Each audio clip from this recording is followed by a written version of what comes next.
Shalom. Selamat pagi Bapak Ibu Saudaraku sekalian. Semua dalam keadaan sukacita. Amin. Sehat, diberkati. Lambaikan tangan yang diberkati Tuhan. Haleluya. Siap beribadah pada pagi hari ini? Amin. Jangan lupa untuk mematikan, mensilentkan alat komunikasinya, karena ini waktu yang terindah buat kita datang pada Tuhan. Mari kita sama-sama berdoa. Kita mau datang dalam hadirat Tuhan. Bapa, kami bersyukur sebab Engkau sangat baik bagi kami. Kami sungguh merasakannya Tuhan. Ini bukan hanya ungkapan semata-mata, tetapi kami sungguh menikmati kebaikan-Mu dalam hidup kami. Dan saat ini Tuhan, kami tahu ini adalah waktu yang berharga bagi kami untuk datang padamu. Karena kami ingin memuliakan Engkau. Kami ingin bersukacita karena Engkau. Kami ingin bersorak-sorai karena kebaikan-Mu Tuhan. Karena Engkau selalu ada di setiap waktu, dalam setiap masa hidup kami. Terima kasih Tuhan. Kiranya Engkau layakkan kami, kiranya Engkau kuduskan kami, sehingga kami boleh datang ke hadirat-Mu dengan kekudusan. Terima kasih Tuhan. Biarlah kami boleh memuji Engkau dengan bersukacita, bersorak-sorai untuk meninggikan nama-Mu. Di dalam nama Yesus, semua yang siap memuji Tuhan, sama-sama katakan amin. Boleh bangkit berdiri saudaraku terkasih. Kita mau sama-sama bersuka di dalam Tuhan. Kita mau sama-sama bersuka cita, sebab Tuhan selalu baik dan tidak pernah berkesudahan dalam hidup kita. Mari bertepuk tangan. Terima kasih Tuhan untuk hari ini, hari yang sudah Engkau jadikan, hari yang sudah Engkau berkati buat kami semua.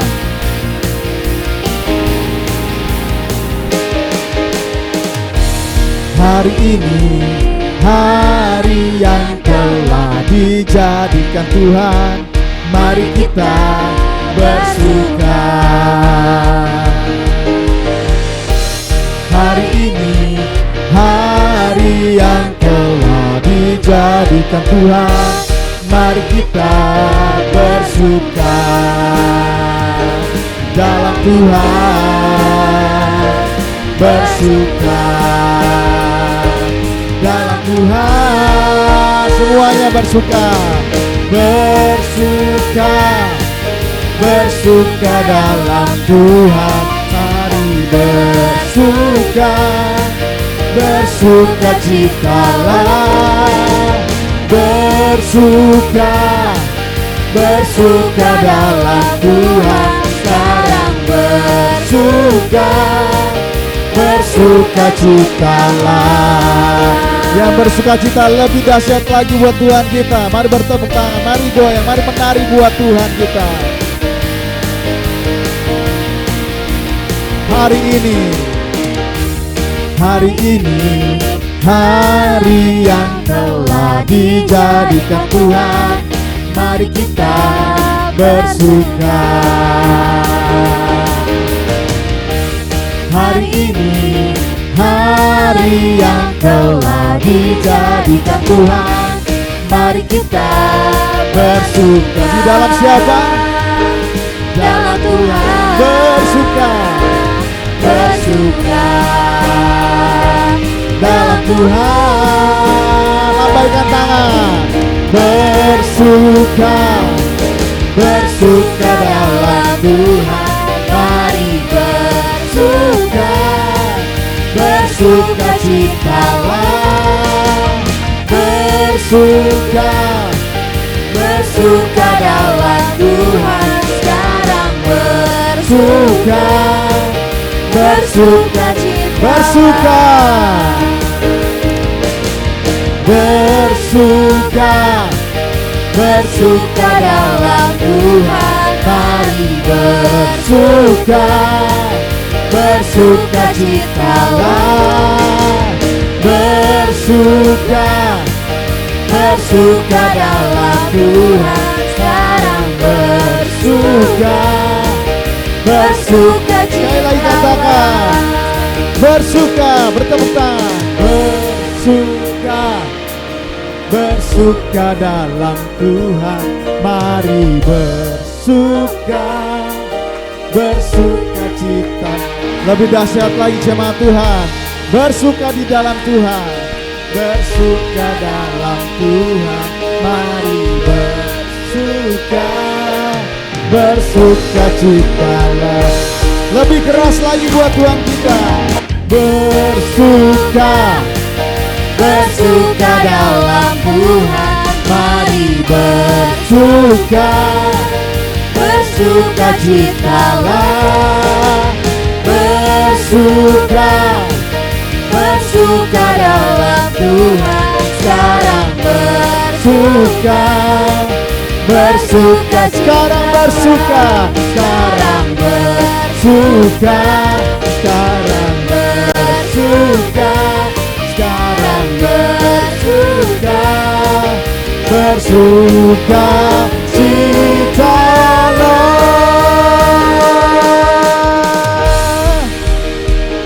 Bersukacitalah, amin. Sebab Tuhan Yesus selalu bersama dengan kita. Mari jatuhkan pilihan kita hanya pada Tuhan Yesus Kristus, karena Dia yang menjadi penolong dalam hidup kita. Yesus, Engkau sahabat kami. Apapun yang terjadi, Engkau beserta dengan kami.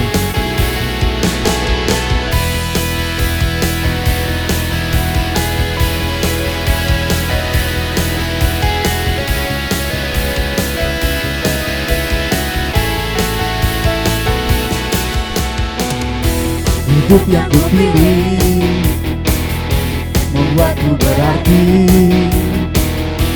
karena Yesus Tuhan tempatku percaya dan berharap. Ku buka mataku, lihat sekelilingku. Ku harus katakan kebenarannya yang membebaskan. Karena kuasa-Mu, karena kehebatanmu, oh, Ku dapat lakukan perkara besar yang Kau janjikan. Yesus, Kaulah sahabatku. Yesus, Kau yang akan selalu berada di sisiku. Kau sumber kuatku, oh Yesus, Kaulah sahabatku. Yesus, Kau yang tak pernah jemu-jemu di sisiku. Kau sumber kuatku.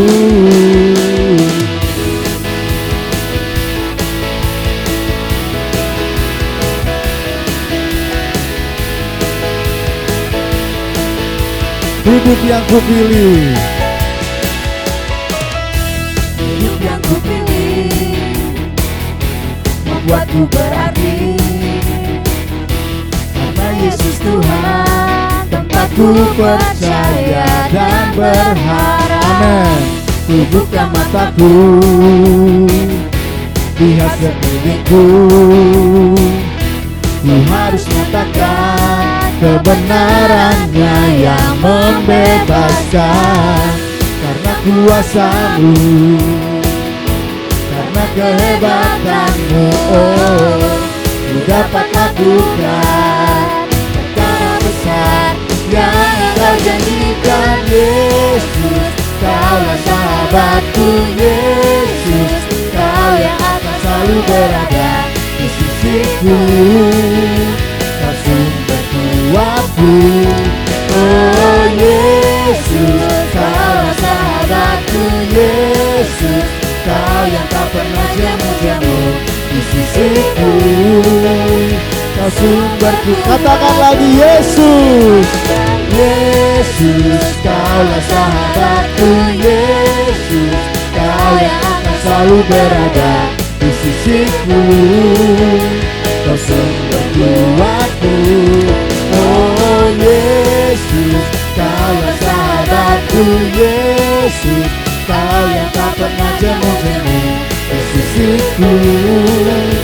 Kau sumber kuatku,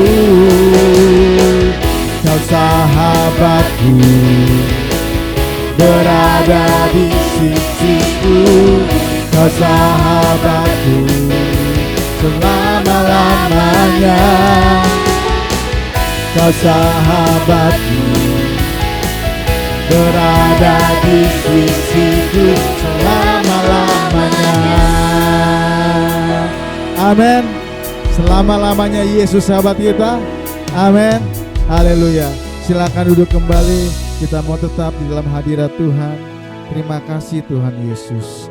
Terima kasih Tuhan Yesus. Engkau sungguh dahsyat bagi kami. Engkau sungguh menjadi sahabat kami. Kami jatuhkan pilihan kami, seumur hidup kami hanya pada Engkau. Kami percaya Engkau yang akan menopang kami, menolong kami, memberikan jalan keluar bagi kami ketika kami berseru pada Engkau. Kami kagum akan Engkau Tuhan. Setiap kami mencari Engkau, Engkau boleh tunjukkan kasih-Mu. Terima kasih Tuhan. Kami mau lebih lagi menyembah Engkau. Kau sungguh indah tiada taranya, sungguh menakjubkan, sungguh ajaib untuk dimengerti, lebih dari semua yang ada. Hikmat-Mu tiada terselami,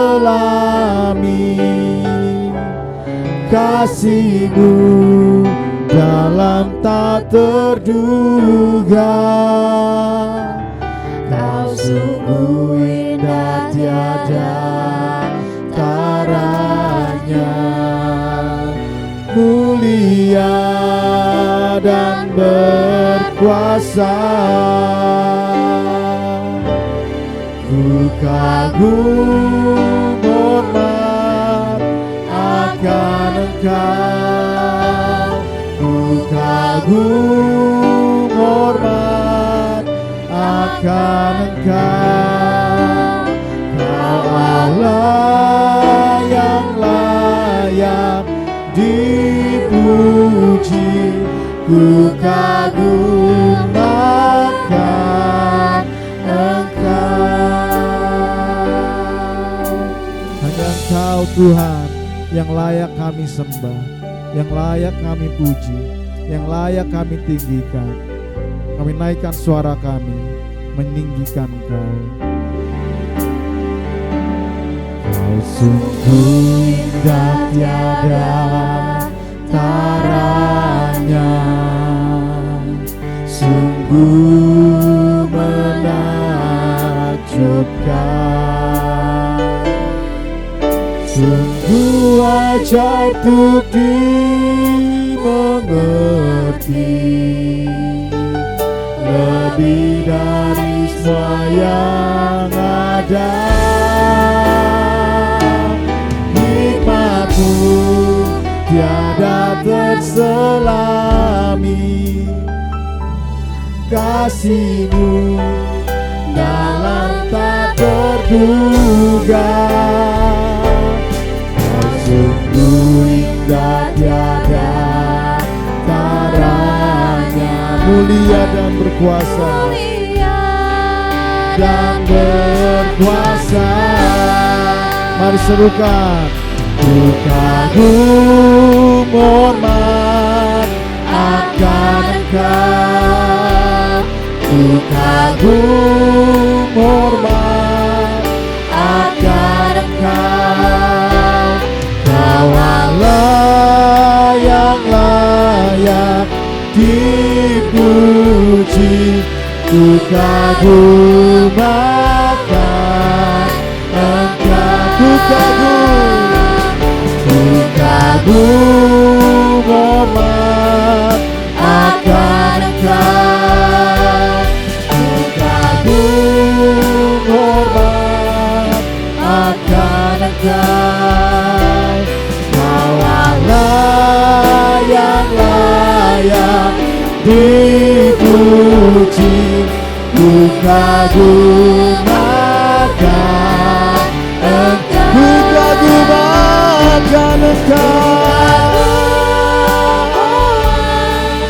akan Engkau, ku kagum hormat akan Engkau.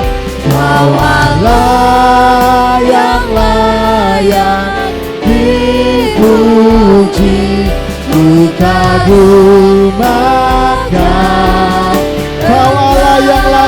puji.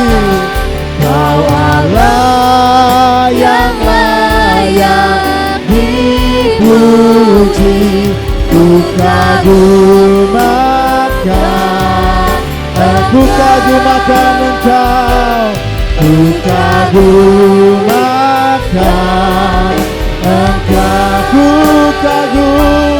Ku kagum akan Engkau. Hanya Engkau, haleluya. Hanya Kau yang layak dipuji. Hanya Kau yang layak disembah. Hanya Yesus, hanya Yesus. Kau yang layak ditinggikan. Ku sembah selama-lamanya. Kami naikkan pujian, kami naikkan sembah. Hanya Engkau Tuhan, Engkau dipujikan. Haleluya. Kami sembah, kami puji, kami tinggikan Yesus.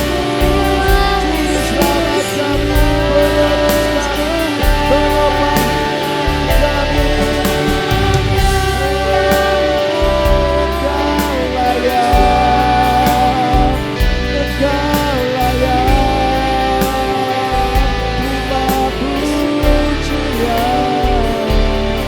Engkau layak.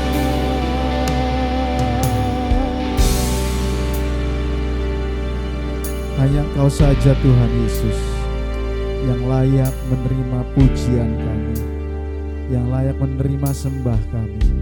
Hanya Tuhan Yesus saja. Hanya Tuhan Yesus saja. Terima kasih Tuhan Yesus. Ku kagum hormat akan Engkau. Ku kagum hormat akan Engkau. Kau Allah yang layak dipuji. Ku kagum akan Engkau. Ku kagum hormat akan Engkau. Ku kagum hormat akan Engkau. Kau Allah yang layak dipuji. Ku kagum akan Engkau. Ku kagum akan Engkau. Akan Engkau. Ku kagum hormat akan Engkau. Kau Allah yang layak dipuji. Ku kagum akan Engkau. Ku kagum akan Engkau. Ku kagum akan Engkau.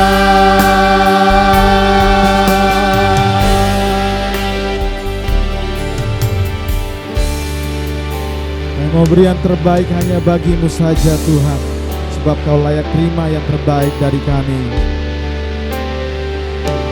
Yesus. Ku beri yang terbaik bagi-Mu. Ku relakan segalanya yang terbaik bagimu.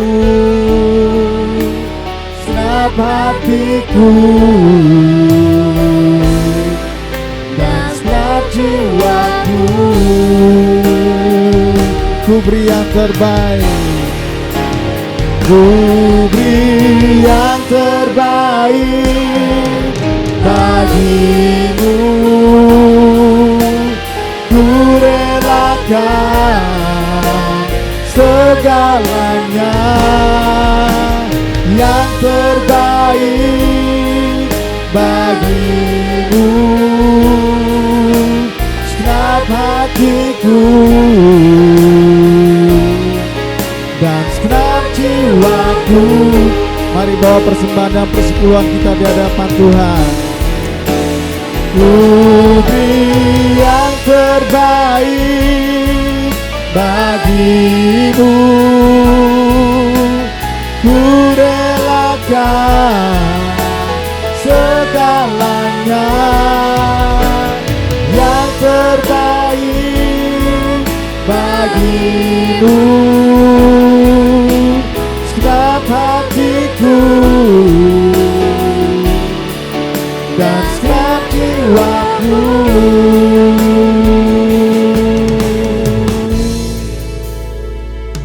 Kami mau bawa Tuhan ungkapan syukur kami di hadapan Engkau. Kami bawa kembali Tuhan persembahan dan persepuluhan ini, karena kami sudah menerima berkat-Mu yang berlimpah. Kami berkecukupan Tuhan, kami tidak berkekurangan Tuhan, dan kami mau kembalikan sebagai komitmen kami Tuhan. Kami percaya dengan rasa sukacita di hati, maka Engkau juga disenangkan dan Engkau terus mau memberkati kami. Terima kasih Bapa. Di dalam nama Yesus Kristus kami siap memberikan persembahan persepuluhan ini. Amin.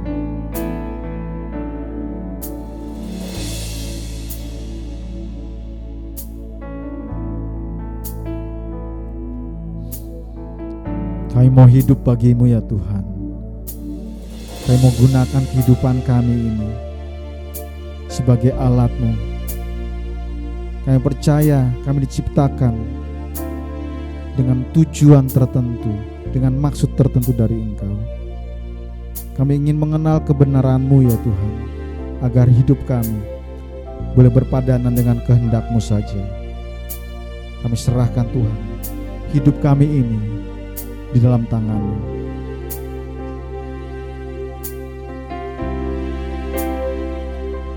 Yesus, Kau kebenaran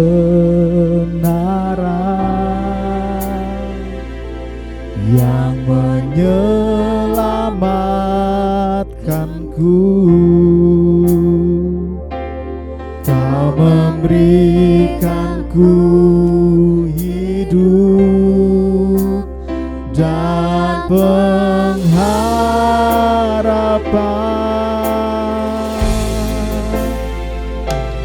Ku ikut kehendak-Mu,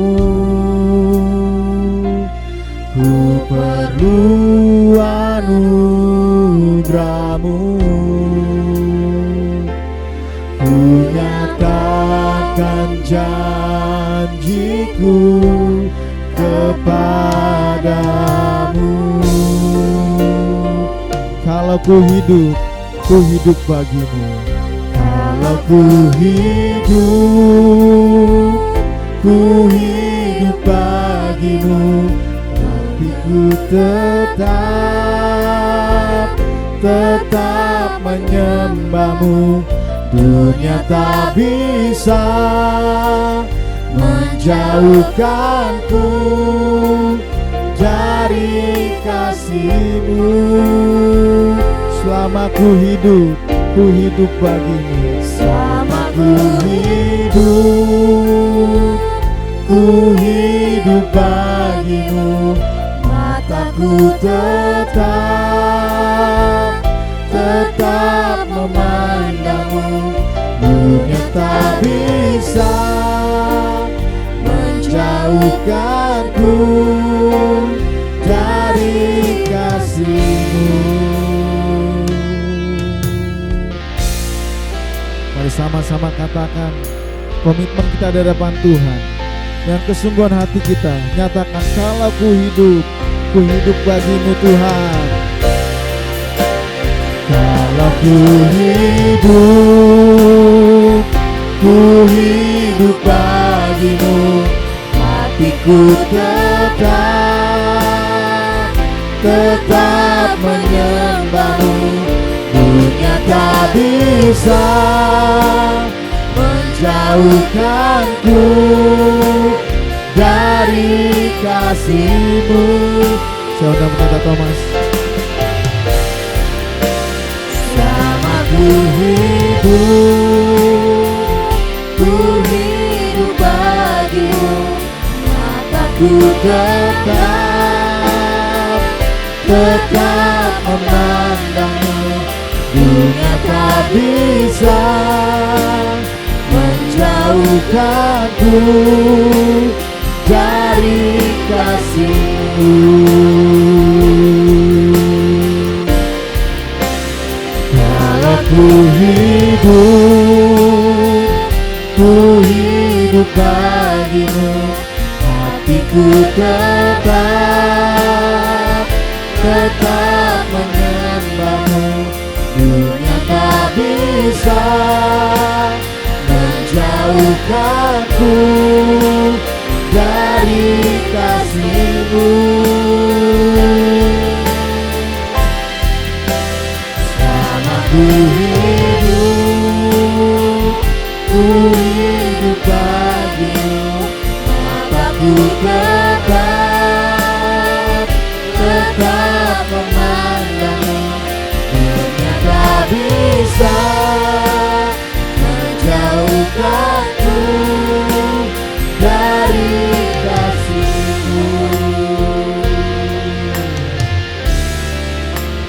Dunia tak bisa menjauhkanku dari kasih-Mu.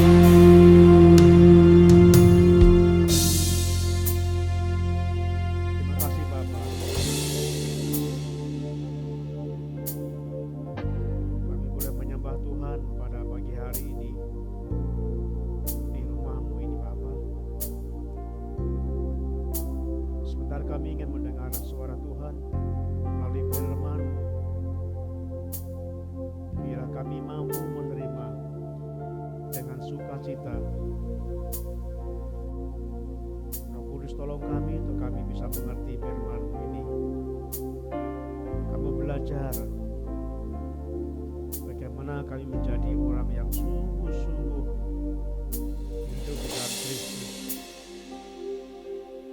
yang berbuah, yang berguna bagi Tuhan dan sesama kami. Kami serahkan anak-anak kami yang saat itu akan belajar firman-Mu dengan cara mereka. Tuhan berkati guru yang membimbing. Roh Kudus menolong mereka satu persatu sehingga mereka akan bertumbuh. Suatu saat mereka akan percaya Yesus Tuhan itu selamat pribadi mereka. Terima kasih Bapa di surga. Dalam nama-Mu kami serahkan doa ini. Amin.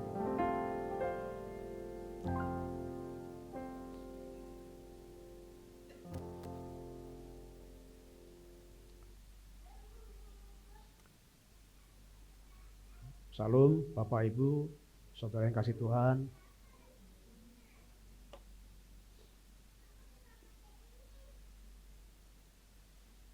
Kita akan buka firman Tuhan dalam kitab Filemon pasal 1.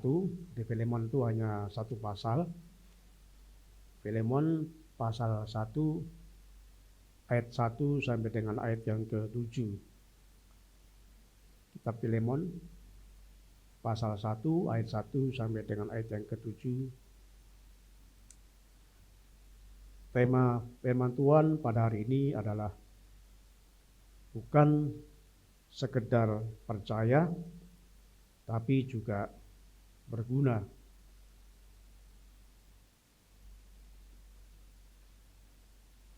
Kita akan membuka dan membaca bersama dari kitab Filemon pasal 1 ayat 1 sampai ayat yang ke-7.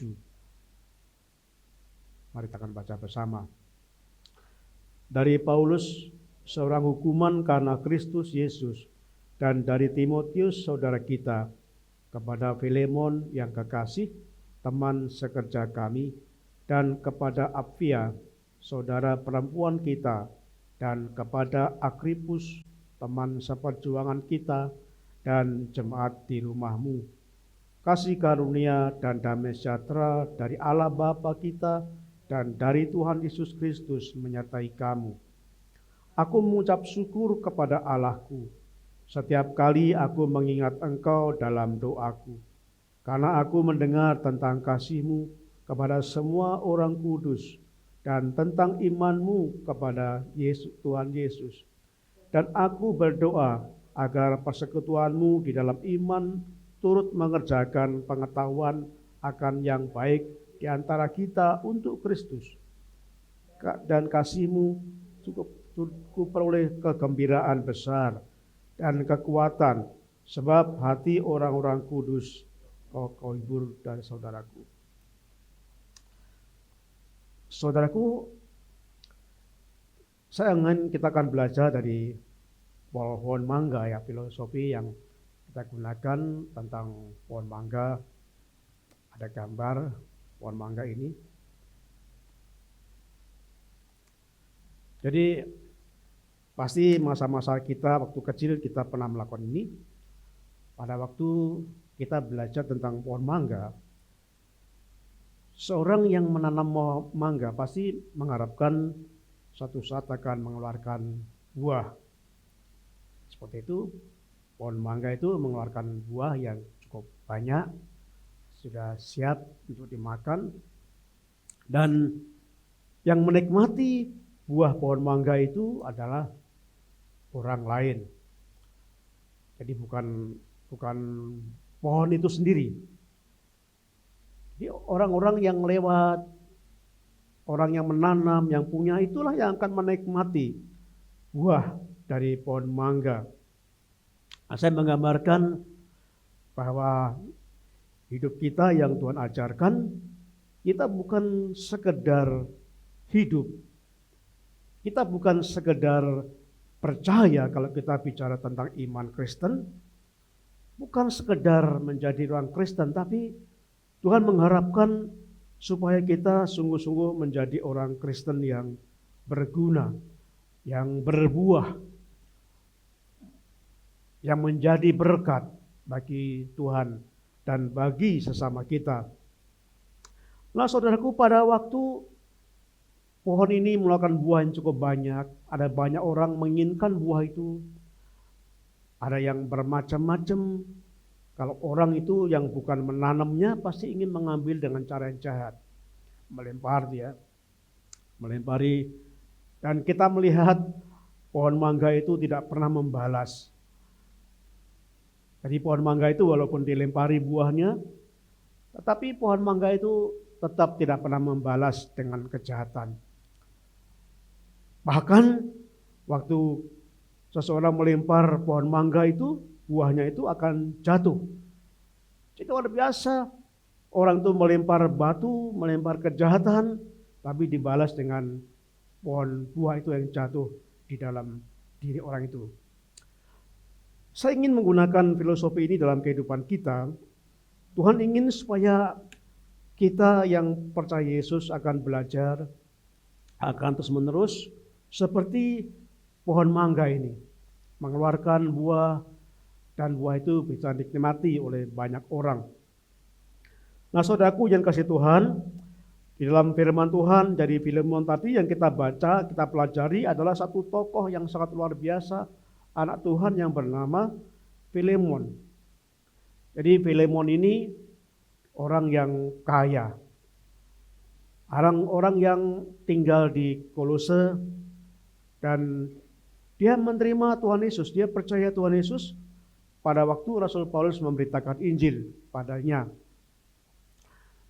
Dan Filemon bukan sekedar percaya, tapi terus bertumbuh dan menjadi seorang Kristen yang saleh. hidupnya berguna bagi Tuhan, bagi Rasul Paulus, dan bagi sesama.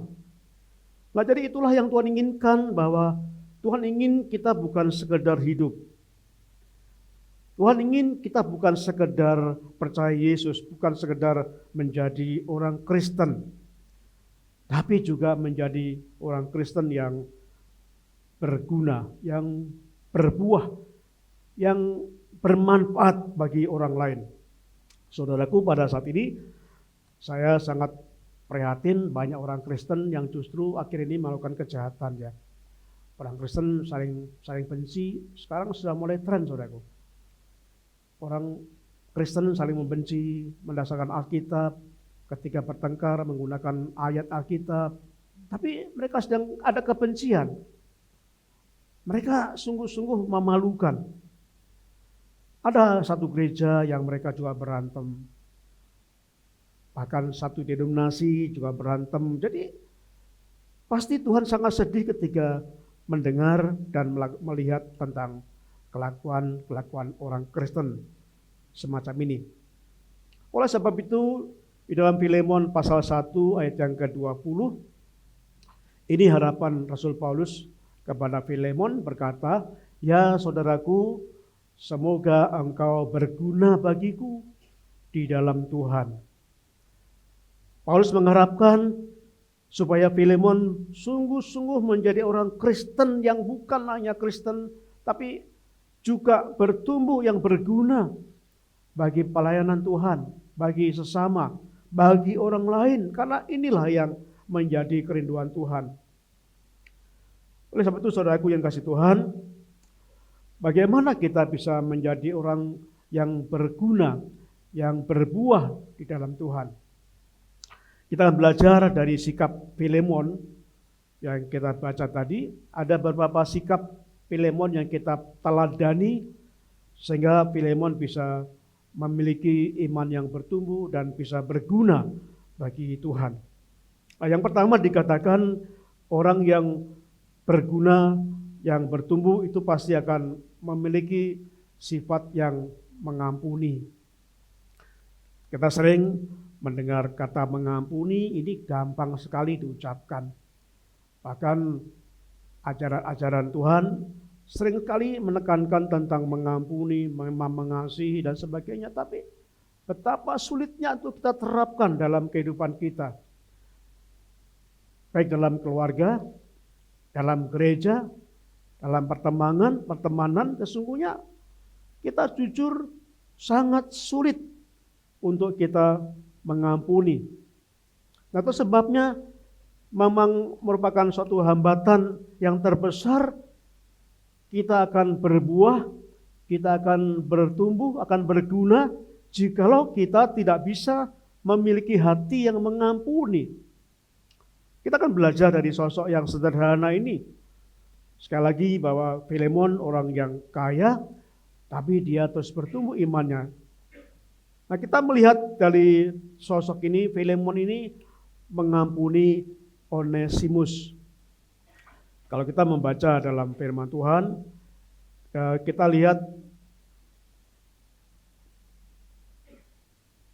Filemon pasal 1 ayat 10 sampai ayat yang ke-13 mengatakan, "Mengajukan permintaan kepadamu mengenai anakku yang ku dapat selagi aku dalam penjara, yakni Onesimus." Ada tokoh yang bernama Onesimus. Onesimus adalah seorang budak dari Filemon. Onesimus pernah mengambil uang atau mencuri uang Filemon, kemudian dia kabur. Tapi akhirnya Onesimus ditangkap dan dipenjarakan di kota Kolose. Dan akhirnya ketemu dengan Rasul Paulus dan menerima Injil melalui Rasul Paulus. Dan Paulus melihat ada perbuatan yang total, ada perubahan yang radikal pada diri Onesimus ini. Sehingga Paulus menyarankan supaya dia minta ampun kepada Tuhan. Nah, saudaraku yang kasih Tuhan, pada waktu seorang budak yang melakukan kejahatan, yang mencuri, kemudian lari, maka dalam hukumannya pada waktu itu zaman dulu hukumnya adalah hukum mati. Jadi awalnya Onesimus takut untuk datang kepada Filemon untuk minta ampun kepada Filemon karena hukumannya mati. Tapi kembali Paulus berbicara kepada Filemon. Dia menyampaikan bahwa Onesimus memang dia dulu mencuri tapi dia sudah bertobat. Onesimus sudah menunjukkan perubahan-perubahan hidupnya. Dan Paulus berpesan supaya Onesimus ini bisa diampuni dan Filemon bisa mengampuni. Jadi dalam Filemon pasal 1 ayat 10 sampai 13 ini Filemon mengampuni. Sangat sulit, saudaraku. Dia seorang budak, kemudian dia sudah dipercaya, kemudian dia mencuri uang yang ada pada Filemon dan kabur. Tapi Filemon mengampuni Onesimus. Bukan saja mengampuni, tapi kalimat berikutnya dikatakan bahwa Filemon melepaskan haknya, tidak menuntut kerugiannya. Hukum waktu itu berkata dia wajib mengembalikan kerugiannya. Tapi Filemon tidak menuntut ganti rugi. Filemon tidak menuntut haknya. Kita telah belajar lama bagaimana kita mulai belajar melepaskan hak kita. Bagaimana kita belajar untuk mengampuni. Bagaimana kita belajar supaya semua itu berguna untuk kita dan kita akan dipulihkan. Kalau kita mengampuni dan kita melepaskan hak kita, Tuhan akan menggantikan apa yang menjadi milik kita. Nah, saudaraku yang kasih Tuhan, rupa-rupanya Filemon juga berkembang dan Paulus terus berdialog dengan Filemon itu. Dan akhirnya Filemon pun tidak menuntut haknya. Memang dia dirugikan oleh Onesimus, tapi tidak menuntut haknya. Nah, kemudian bukan saja, saudara, tapi kembali Paulus berkata, terimalah kembali Filemon bekerja di rumahmu. Kembali dia dan anggap dia sebagai saudaramu. Paulus melihat benar bahwa Paulus sudah mementor Onesimus. Memang dulu dia seorang pencuri. Memang dulu dia berbuat jahat. Dia tidak berguna. Tapi Paulus sudah mementor, sudah membimbing, sudah mendidik, sudah cukup lama. Dan akhirnya Paulus melihat perubahan-perubahan dari kehidupan Onesimus. Ada perubahan yang radikal. Ada perubahan yang drastis. Dari seorang yang tidak berguna, dia seorang pencuri. Dan Paulus melihat bahwa Onesimus patut untuk bekerja kembali di tempat Filemon. Dan menjadi pelayan-pelayan Tuhan yang setia di dalam hidupnya.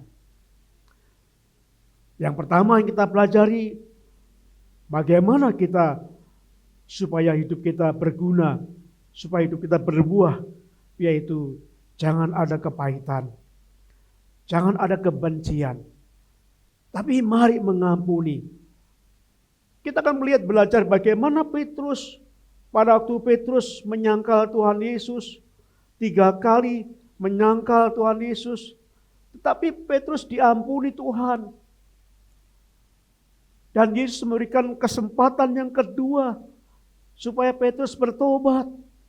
Petrus diampuni dan bertobat sehingga memberi kesempatan kembali kepada Petrus untuk melayani, untuk mengembalakan domba-domba Tuhan. Dan benar, kesempatan yang kedua ini digunakan oleh Petrus dengan sebaik mungkin, sehingga Petrus menjadi seorang yang sangat kuat dalam imannya. Yang dulu dia menyangkal Yesus 3 kali, tetapi dia bertumbuh. Dan dia rela mati untuk Tuhan. Bahkan dia rela disalib dengan terbalik kepala di bawah. Bapak Ibu yang kasih Tuhan, kadang kita suka sekali mengampuni. Saya bayangkan kalau Tuhan tidak mengampuni kita sudah habis semuanya. Kita akan belajar bagaimana Tuhan memberikan kesempatan kepada kita untuk bertobat. Kesalahan kita Tuhan ampuni. Mari kita akan belajar, mungkin ada suami yang melakukan kejahatan pada istrinya, sulit mengampuni suaminya. Atau seorang suami tidak mau mengampuni istrinya karena istrinya melakukan kejahatan yang luar biasa. Tapi pada hari ini, mari kita akan belajar, berikan kesempatan yang kedua untuk mereka bertobat. Sama seperti Yesus memberikan kesempatan kepada Petrus. Sehingga Petrus menjadi orang yang berguna setelah diberikan kesempatan yang kedua. Saudaraku, ada kisah seorang misionaris itu datang dari luar negeri dan dia menjadi misionaris di Indonesia. Dia seorang yang sangat gigih. Dia tahu bahwa di daerah itu orang menolak Injil. Dia terang-terangan, masyarakat menolak Injil terang-terangan. Dia nggak suka. Tetapi misionaris ini dengan sabar memberitakan Injil. Dia pergi dari tempat yang lain ke tempat yang lain. Dia menggunakan pendekatan-pendekatan bersama masyarakat. Mereka menolak. Masyarakat tetap menolak, dapat mengancam. Tetapi misionaris ini tetap sabar. Suatu saat rumah misionaris ini dirampok habis-habisan oleh beberapa orang. Sekelompok orang masuk ke rumahnya dan merampok habis-habisan harta yang ada di rumah misionaris itu. Bahkan yang sangat menyakitkan, beberapa kelompok perampok itu memperkosa istri misionaris ini. Saudaraku, tapi misionaris ini tidak meninggalkan Indonesia. Dia nggak pulang ke negaranya. Tapi dia tetap berjalan. Dia tetap setia memberitakan Injil. Dari daerah satu ke daerah lain. Dari tempat satu ke tempat yang lain. Dia tetap sabar untuk memberitakan Injil. Saudaraku, memang memberitakan Injil tugas yang mulia, tapi bagaimana ketika dia melihat istrinya diperkosa? Itu sangat sulit. Tapi misionaris tetap sabar. Dia menyerahkan itu hak pembalasan kepada Tuhan. Dia mengampuni orang itu. Dan dia tetap fokus memberitakan Injil sesuai dengan panggilan yang Tuhan berikan kepadanya di negara Indonesia. Akhirnya Bapak Ibu Saudara kasih Tuhan, satu persatu orang-orang masyarakat itu percaya Yesus. Dia bertobat. Bahkan ada beberapa dari orang yang memperkosa itu juga percaya Yesus. Dia bertobat, dia mengakui. Tapi misionaris tidak menghukumnya. Dia mendidik orang yang memperkosa istrinya ini dengan penuh kasih sayang. Sehingga orang ini bertobat dan dia menjadi orang-orang yang sangat luar biasa melayani Tuhan. Saudaraku, kita belajar bagaimana Filemon, orang yang disakiti hati oleh seorang budaknya. Tetapi Filemon belajar mengampuni. Jadi kalau kita ingin bertumbuh, kalau ingin menjadi berkat, kalau kita ingin hidup kita berguna, mari kita buang rasa dendam. Mari kita belajar mengampuni siapapun, apapun dosa-dosanya. Kenapa? Karena yang berhak membalas itu adalah Tuhan. Pembalasan adalah hak Tuhan, bukan kita. Tapi mari kita serahkan kepada Tuhan. Dan tugas kita adalah mengampuni. Sama seperti Yesus mengampuni kita. Sama seperti Filemon mengampuni Onesimus. Tidak menuntut balas, tidak menuntut kerugian, tidak menuntut haknya, tapi melepaskan haknya dan menyerahkan semua itu.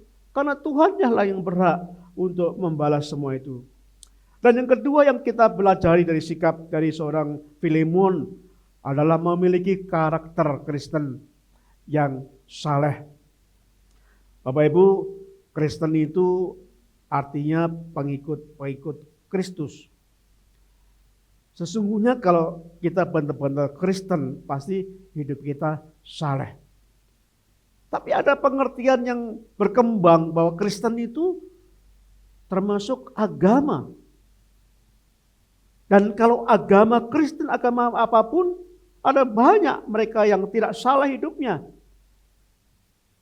Di dalam kategori ini yang disebut Kristen di sini adalah hanya beragama Kristen. Kita akan belajar bagaimana sikap hidup Filemon. Dia memiliki karakter Kristen yang saleh, menunjukkan sebuah iman kepada Kristen yang luar biasa. Kalau kita membaca dari Filemon pasal 1 ayat yang kelima, dikatakan demikian, karena aku mendengar tentang kasih-Mu kepada semua orang kudus dan tentang iman-Mu kepada Tuhan Yesus. Rasul Paulus melihat sendiri bagaimana iman Filemon bertumbuh. Saya berkali-kali menekankan bahwa kata iman itu percaya, tapi bukan sekedar percaya. Kata iman harus kita identikkan percaya dan melakukan. Kalau kita hanya percaya, firman Tuhan mengatakan bahwa iblis pun percaya firman Tuhan. Setan pun percaya pada Alkitab, tapi setan tidak melakukannya. Jadi iman artinya percaya firman Tuhan dan melakukannya. Dan terus belajar, berusaha, walaupun gagal tapi berusaha terus, ada kerinduan untuk belajar melakukan firman Tuhan. Jadi penekanannya adalah melakukan firman Tuhan, bukan sekedar percaya. Sekali lagi, karena setan-setan pun juga percaya akan firman Tuhan. Nah, saudaraku, bagaimana ketika Filemon bertumbuh imannya dan Rasul Paulus melihat benar bahwa Filemon adalah orang yang percaya, yang menerapkan firman Tuhan. Buktinya apa? Dikatakan bahwa Filemon mengasihi orang-orang yang ada di sekitarnya. Dikatakan, karena aku mendengar tentang kasih-Mu kepada semua orang. Filemon menerapkan kasih kepada semua orang. Dan Rasul Paulus melihat benar bahwa Filemon mengasihi orang-orang yang ada di sekitarnya. Saudaraku, mengasihi juga gampang kita ucapkan, tapi sangat sulit kita lakukan. Tuhan Yesus mengasihi tanpa syarat. Semestinya kita juga mengasihi tanpa syarat. Tapi kadang-kadang kasih kita ini bersyarat. Kadang-kadang kita bisa mengasihi orang tertentu, orang-orang yang menyenangkan kita. Kita bisa mengasihi orang-orang yang suka menolong kita. Kita bisa mengasihi orang-orang yang suka memperhatikan kita. Tapi kadang kita mengabaikan orang-orang yang sebelah yang lain. Yesus mengasihi semua orang. Kasih Tuhan tidak bersyarat. Kita diharapkan, mari kita belajar untuk mengasihi, termasuk belajar bagaimana kita mengasihi orang yang membenci kita. Ini sangat sulit. Bagaimana kita bisa mengasihi orang yang memfitnah kita? Bagaimana kita bisa mengasihi orang yang menjelekkan kita, bahkan yang memaki-maki kita? Ini sangat sulit sekali. Saya belajar bagaimana ketika ada orang yang memaki-maki saya. Saya belajar lama, dan akhirnya saya bisa melepaskan itu semuanya. Dan ketika saya bisa mengasihi orang yang memaki-maki saya, itu puncaknya, saudaraku. Jadi saya bisa belajar mengasihi orang yang sedang pada saya. Kenapa? Karena saya sudah bisa mengasihi orang yang memaki-maki saya. Dalam pelayanan saya pernah dimaki-maki oleh orang. Saya pernah diancam. Saya pernah diusir waktu saya khotbah. Saya belajar. Kayak mana ketika saya tengah khotbah, tiba-tiba diusir, jemaat suruh pergi. Maki-maki seperti binatang. Tapi saya belajar. Ketika saya menerapkan itu benar. Orang itu ketakutan. Orang itu datang, awalnya telepon, pengen ketemu dengan saya. Dia datang ke rumah. Itu ketemu dengan saya, dia menangis. Dia memeluk saya. Pada saat itu luar biasa. Semenjak itu saya bisa mengasihi termasuk orang yang tidak senang dengan saya. Saya sadar. Tidak mungkin orang bisa senang pada saya semuanya. Pasti ada orang yang tidak senang pada saya.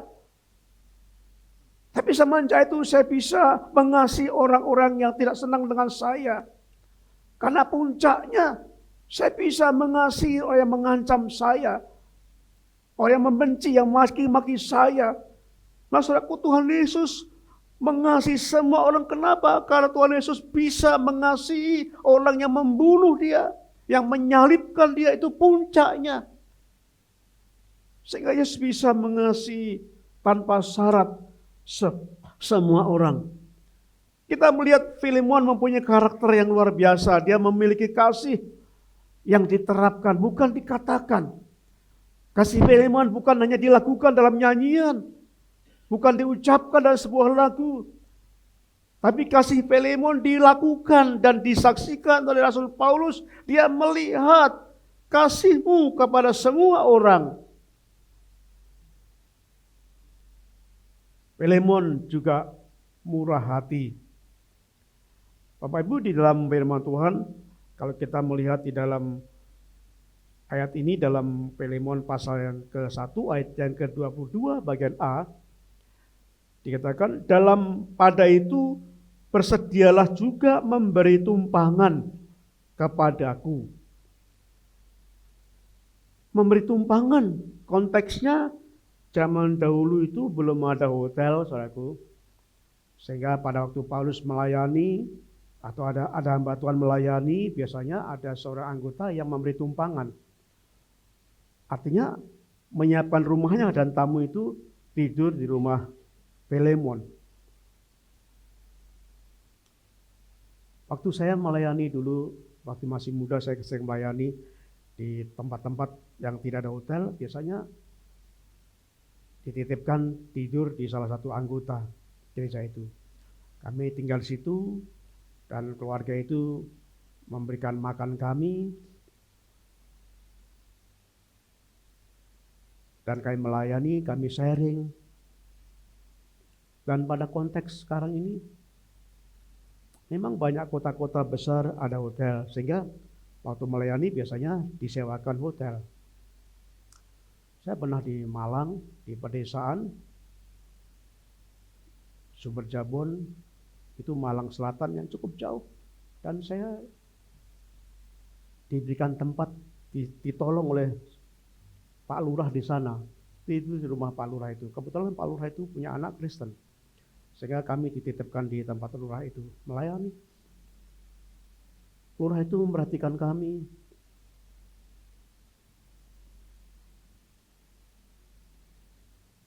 Waktu di Pekanbaru, ada hotel. Di Medan, di Batam, beberapa tempat yang ada hotel, biasanya kami disewakan di kamar hotel. Tapi jemaat itu datang menggilir kami makan. Kami dijemput, Pak Pendeta nanti hari ini kami jemput jam sekian, kita makan siang di sana. Sore, nanti kami akan makan sore, Bapak yang jemput ini, dan seterusnya, saudaraku.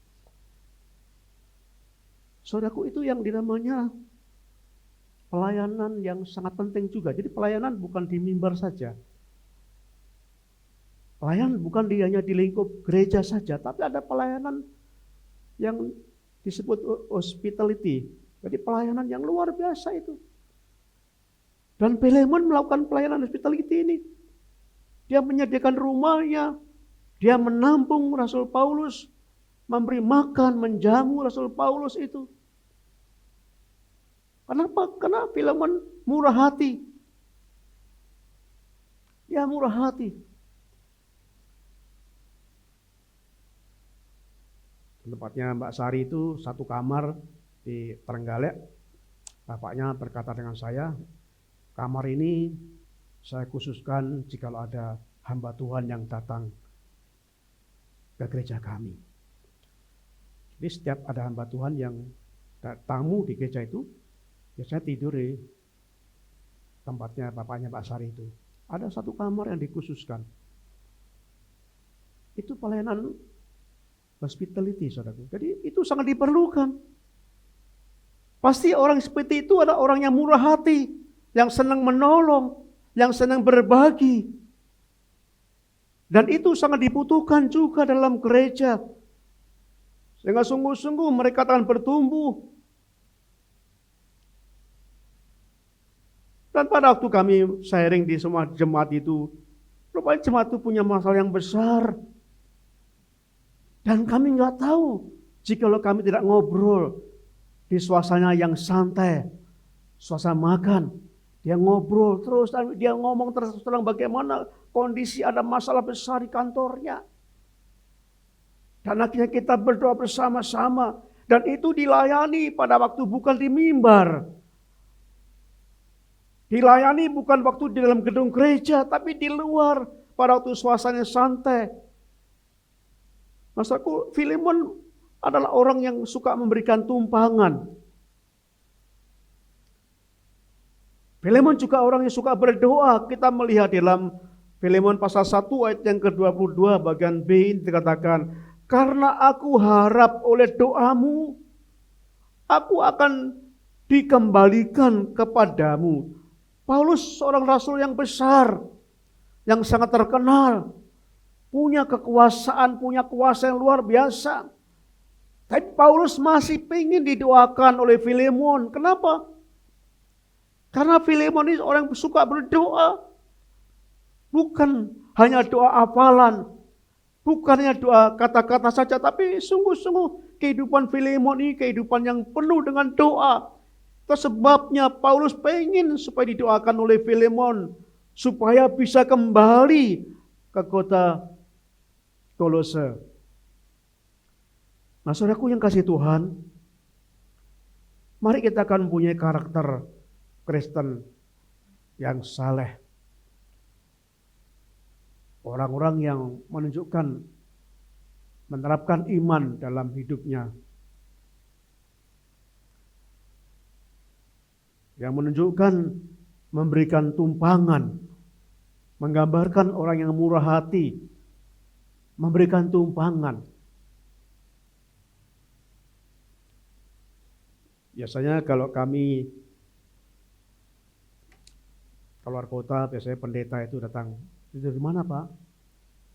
Kalau nggak ada, ayo ke rumah kami, bisa begitu. Karena di dalam gereja baptis itu biasa, saudaraku. Saya mendengar di tempatnya Pak Condro Sawangan, so gitu Pak Condro ya. Sawangan, Pak Eko selalu menyediakan kamarnya, rumahnya. Siapapun kalau hamba Tuhan di sana, mengalami kesulitan, kami siap menampung. Jadi dalam pelayanan memberikan tumpangan ini sudah tidak asing bagi pelayan di gereja baptis. Sudah sejak dulu diterapkan. Dan itu karena pelayanan hospitality yang sangat penting. Pelayanan itu bukan hanya di mimbar, bukan hanya dalam gereja, tapi pelayanan seperti itu juga sangat penting. Itu yang membuat karakter iman kita akan terus bertumbuh dalam Tuhan. Nah, saudaraku, yang ketiga yang kita pelajari pada hari ini adalah sikap hidup Filemon itu berguna. Kenapa? Karena Filemon itu melayani Tuhan dengan sungguh-sungguh. Melayani dengan sungguh-sungguh. Kalau kita membaca dalam Filemon pasal yang pertama ayat 1 dan 2, Dari Paulus seorang hukuman karena Kristus Yesus, dan dari Timotius saudara kita kepada Filemon yang kekasih, teman sekerja kami. Saudaraku, dikatakan Rasul Paulus memanggil Filemon sebagai saudaraku yang kekasih, dan juga dikatakan teman sekerja kami. Itu berarti Paulus melihat bahwa Filemon adalah orang yang sungguh-sungguh terbiasa melayani. Ya, melayani. Bahkan Filemon menggembalakan satu domba-domba. Mungkin istilahnya KPW atau komsel atau gereja rumah. Dan Filemon salah satu gembala gereja rumah itu. Satu gereja komsel di situ. Luar biasa. Filemon, orang yang sangat-sangat senang melayani Tuhan dengan sungguh-sungguh. Saudaraku yang kasih Tuhan, walaupun Filemon orang yang kaya, tapi Filemon adalah orang yang senang melayani Tuhan. Saudaraku, pelayanan tidak melihat titel, tidak melihat pangkat, tidak melihat jabatan, tidak melihat harta. Tapi pelayanan adalah sungguh-sungguh mengenai sikap hati kita. Sikap hati apa? Karena kita sadar kita semua orang yang berdosa. Kita berdosa. Kita percaya Yesus. Kita diampuni dosa kita. Dan kita dikuduskan oleh Tuhan. Jadi wajar kalau kita melayani Tuhan. Hanya itu yang bisa kita ambil. Hanya itu yang bisa kita lakukan. Yaitu melayani Tuhan. Karena Yesus lebih dulu mengampuni dosa kita. Kita bersyukur diselamatkan. Itu sebabnya kita harus melayani Tuhan. Saya senang biasa kita yang melayani pada zaman Tuhan seorang profesor, saudaraku. Seorang profesor melayani perjamuan Tuhan, melayani pelayan perjamuan Tuhan. Karena pelayanan tidak melihat apapun, saudaraku. Tidak melihat pangkat. Tidak melihat gelar, tidak melihat jabatan, tidak melihat harta.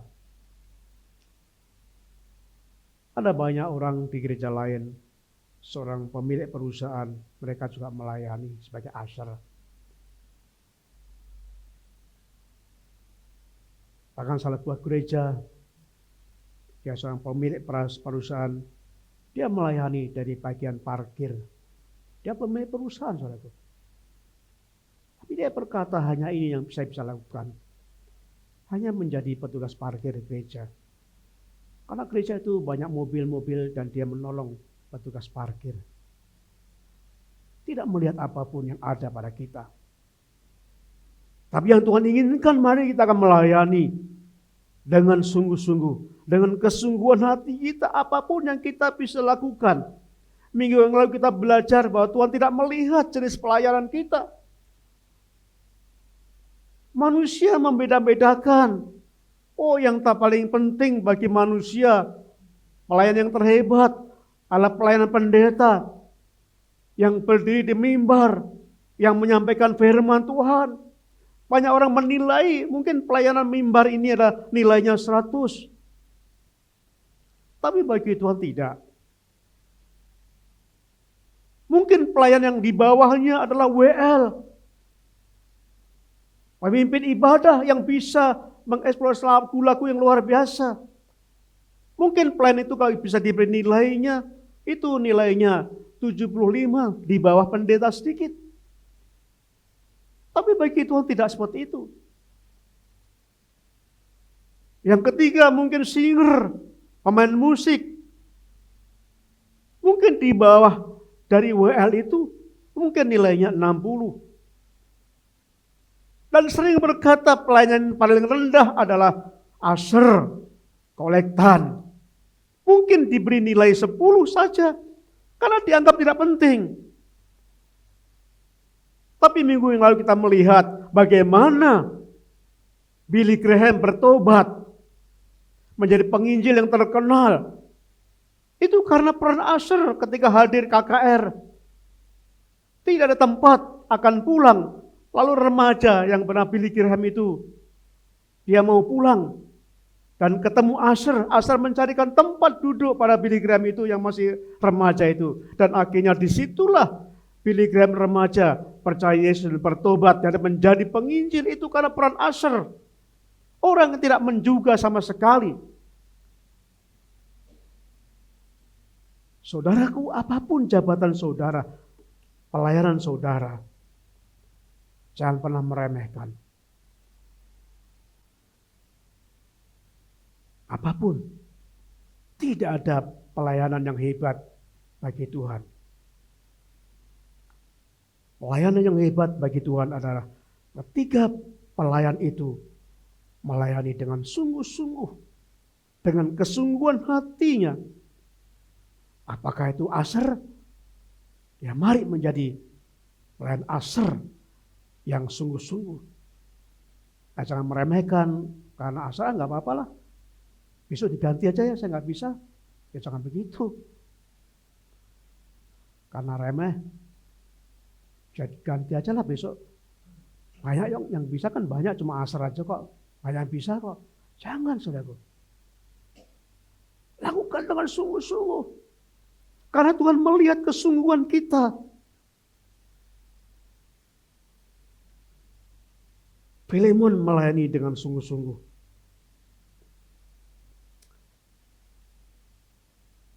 Dia menjadi pelayan. Bukan setengah-setengah.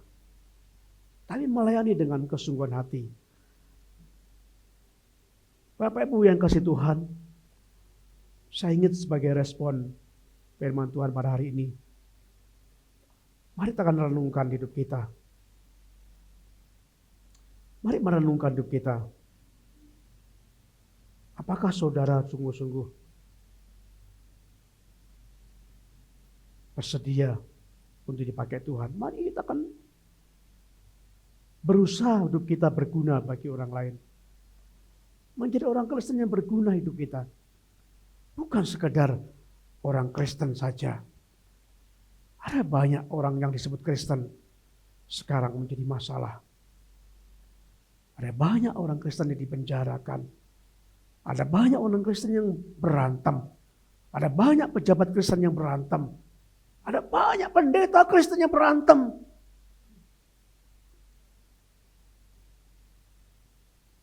Tuhan ingin supaya kita merenungkan firman Tuhan ini. Kalau kita menjadi Kristen, mari sungguh-sungguh Kristen. Yang berguna, yang berbuah. Mengasihi orang lain.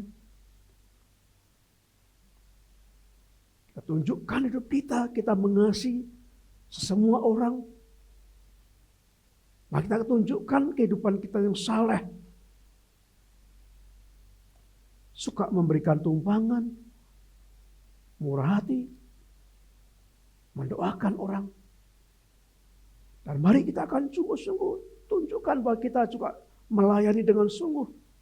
Apapun pelayanan yang Tuhan percayakan kepada kita. Saya percaya kalau ketiga hal ini yang menunjukkan sikap yang dimiliki oleh Filemon. Kalau sikap ini pun ada pada kita, saya percaya kita akan menjadi orang Kristen yang berguna bagi Tuhan dan juga bagi sesama kita. Amin. Bapa di surga, kami bersyukur untuk firman-Mu ini. Kami ingin menyerahkan kepada-Mu ya Tuhan. Kami ingin menjadi orang Kristen yang sungguh-sungguh berguna.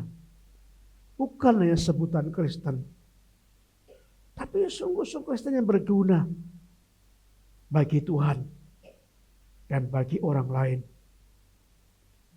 Tuhan tolong kami supaya kami bisa memiliki karakter seperti Filemon miliki.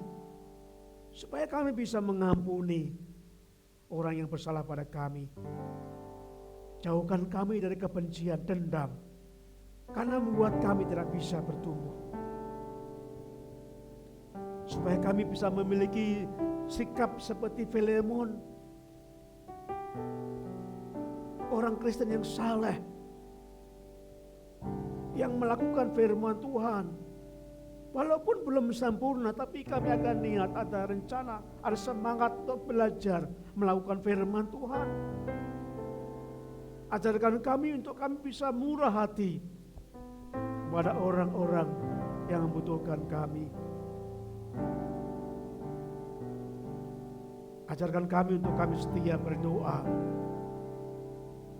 supaya kami bisa melakukan perkara-perkara besar melalui kehidupan doa kami. Kami ingin memiliki sifat seperti Filemon,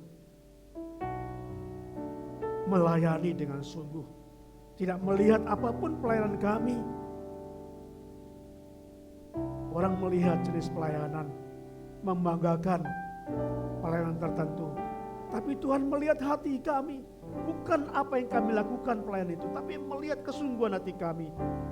Ajar kami ya Bapa, apapun pelayanan yang Tuhan percayakan pada kami yang kami lakukan dengan kesungguhan hati kami, tidak menyepelekan. Karena itu Tuhan yang mempercayakan pada kami. Terima kasih Bapa di surga.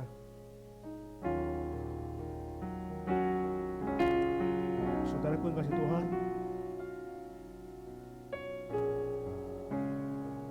Tuhan mengenal saya dan saudara.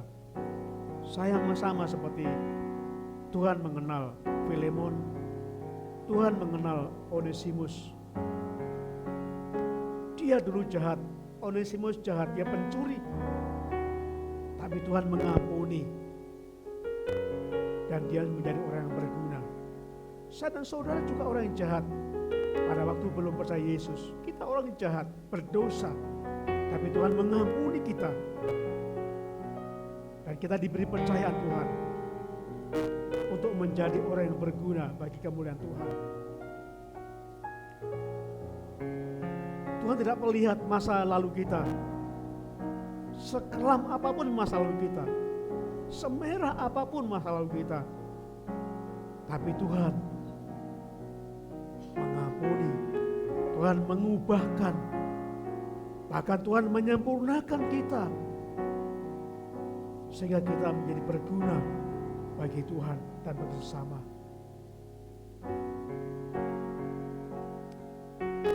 Kita katakan pujian ini, Bapa, Engkau mengenalku lebih dari siapapun. Engkau tahu ceritaku dan isi hatiku. Tak peduli masa lalu, Engkau tetap memilihku. Ubahkanlah, sempurnakanlah jadi karya yang indah. Dalam tanyakan pujian ini.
setia sampai akhir hidupku.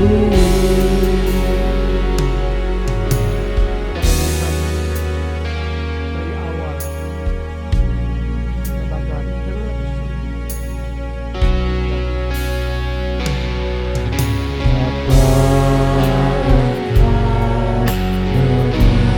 Aku lebih dari siapapun, Engkau tahu ceritaku dan isi hatiku. Tak peduli masa lalu, Engkau tetap memilihku. Bukankahku sempurnakan jadi karya yang indah. Kini aku percaya tiada yang mustahil bagimu. Kuasamu kuatkanku, rasaku berharap. Kini aku berserah pada rancanganmu bagiku. Ku ikuti panggilanmu, bukan setia sampai akhir hidupku.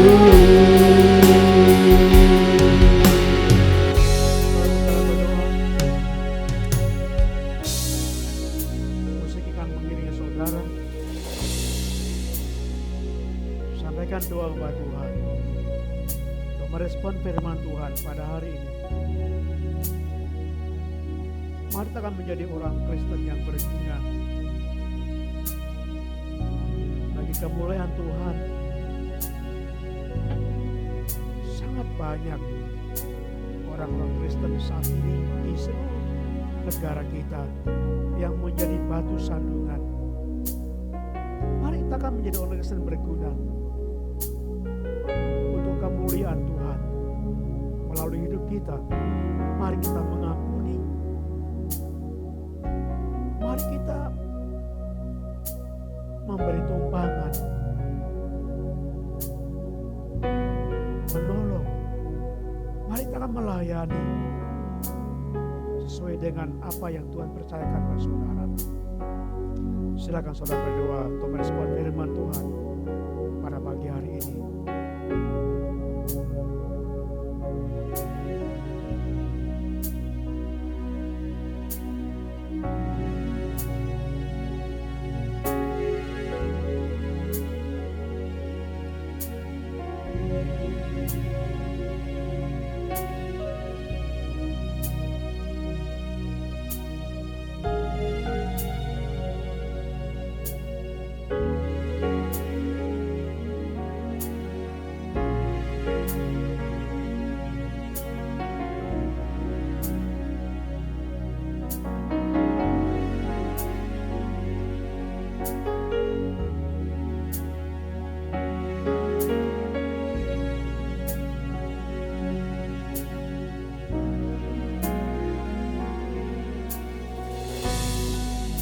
Kami berdoa pada saat ini. Tuhan mendengar doa setiap umat-Mu pada saat ini. Apapun yang mereka sampaikan kepada Tuhan, bila Tuhan mendengar, bila Tuhan merespon atas kerinduan seluruh jemaat-Mu ini Bapa. Kami juga berdoa mengucap syukur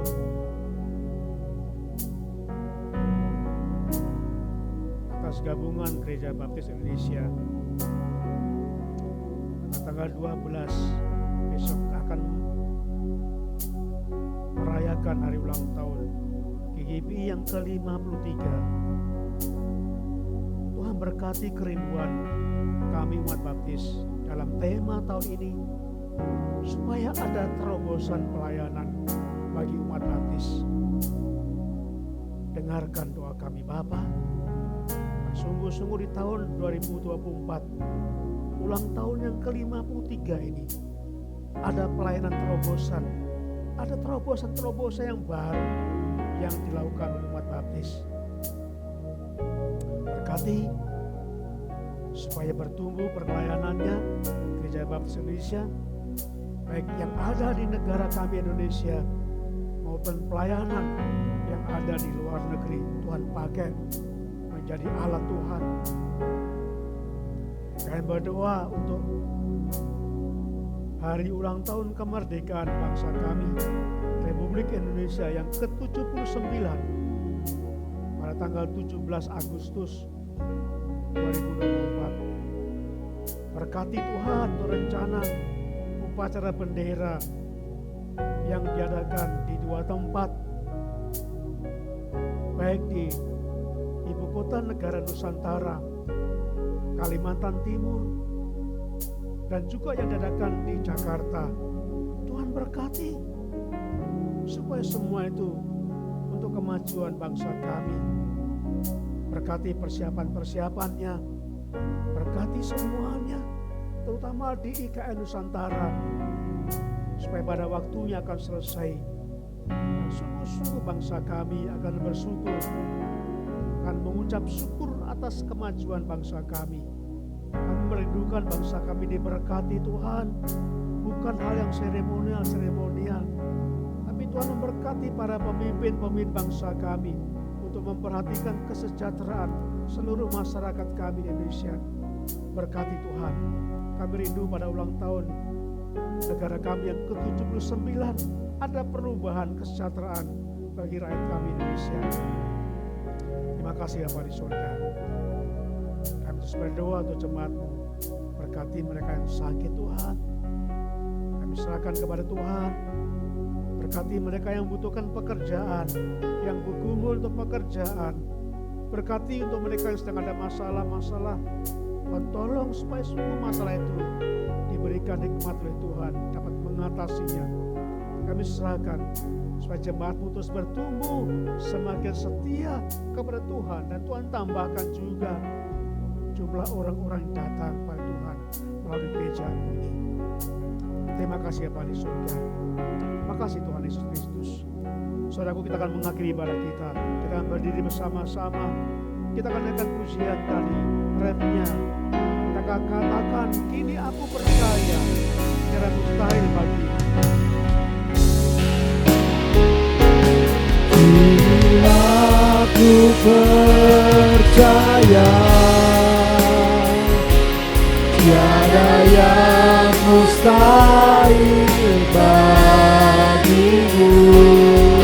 Kuasa-Mu kuatkanku, dasarku berharap. Kini aku berserah pada rencana-Mu bagiku. Ku ikuti panggilan-Mu, bukan setia sampai akhir hidupku.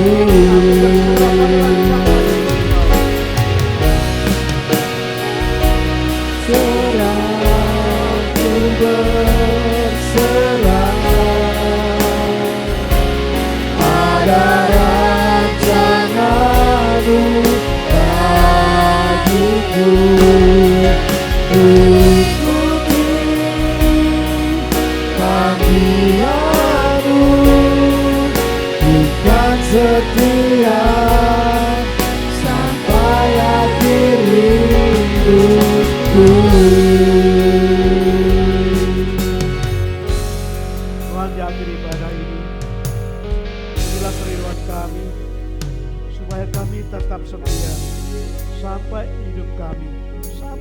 akhir hidup kami. Kami setia dan kami terus bertumbuh dalam iman kami. Kami menjadi orang yang berguna bagi kemuliaan Tuhan, bagi sama kami. Terima kasih Bapa. Saudaraku yang kasih Tuhan, kita akan mengakhiri ibadah kita pada hari ini. Pulanglah dengan damai sejahtera. Semoga Allah damai sejahtera itu menguduskan kamu seluruhnya, dan semoga roh, jiwa, dan tubuhmu terpelihara sempurna dengan tidak bercacat pada kedatangan Yesus Kristus Tuhan kita. Terpujilah Tuhan Allah kami. Haleluya. Amin.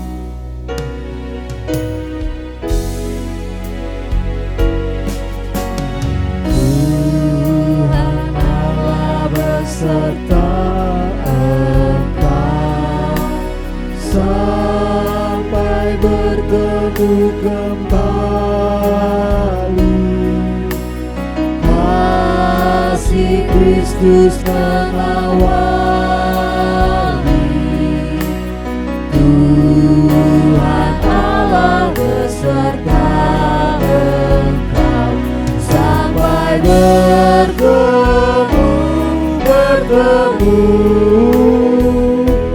sampai nanti kita bertemu, sampai bertemu.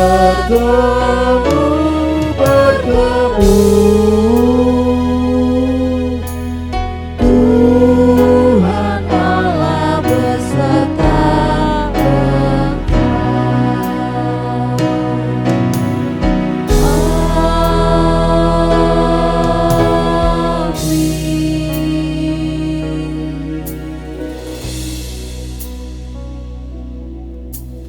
Sidang jemaat dipersilakan mengambil saat teduh sejenak.